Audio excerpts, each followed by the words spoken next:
आदमी अपने मुल्क का वफादार हो नहीं सकता, वो आदमी कभी मुसलमान हो ही नहीं सकता। कोई जंग नहीं हो और कभी भी जंग होगी, चाहे देश की आजादी की हो, चाहे पाकिस्तान से झगड़ा हो, चाहे चाइना से झगड़ा हो, जब कभी भी मुसलमानों को कुर्बानियों की जरूरत पड़ी होगी तो इस देश के मुसलमानों ने अपने हिंदू भाइयों के साथ उन कुर्बानियों के लिए अपने फंदे लगाकर फांसियों की सजा पाने का काम इस देश को आजाद कराने के लिए करा। समाजवादी पार्टी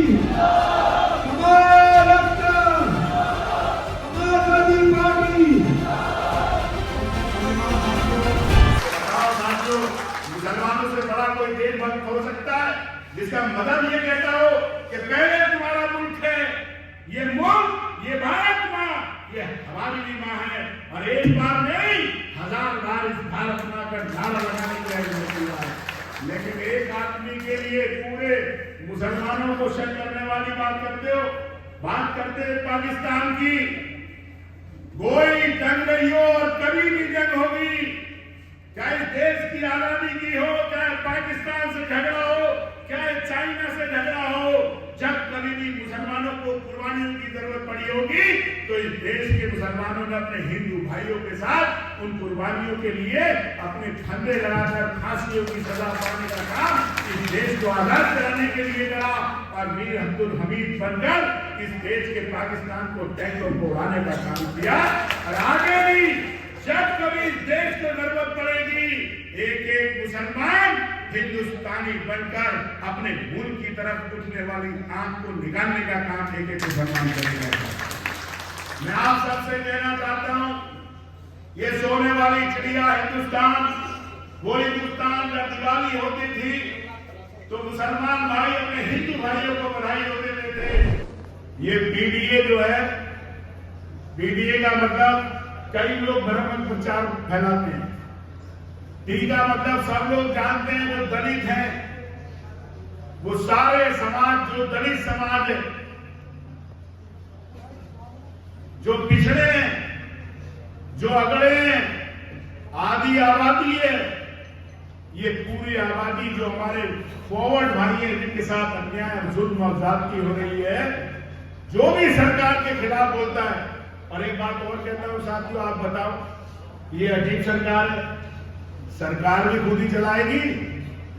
और जो विपक्ष का काम भी खुद ही करेगी। अभी आप देखते हो ना, एक एक किसान संघ, अगर बिजली नहीं आएगी तो समाजवादी पार्टी, बहुजन समाज पार्टी या विपक्षी पार्टी का कोई आदमी धरना नहीं दे सकता तहसील के ऊपर। कोई हेल्पर पे बताएगा रास्ते पे चलता है। मैं आपसे यही कहना चाहता हूं, ये सिर्फ जो हमारे बेरोजगार नौजवान यहां पर बैठे हैं, इनका ध्यान भटकाना चाहते हैं। आपको डेटा फ्री दे दिया, पूरी रात डेटा चलाओ, रोजगार के बारे में मत सोचो। रोजगार के बारे में सोचोगे तो वर्ल्ड कप आ जाएगा, वर्ल्ड कप के बाद आईपीएल आ जाएगा, आईपीएल के बाद एशिया कप आ जाएगा, एशिया कप के बाद चैंपियन ट्रॉफी आ जाएगी,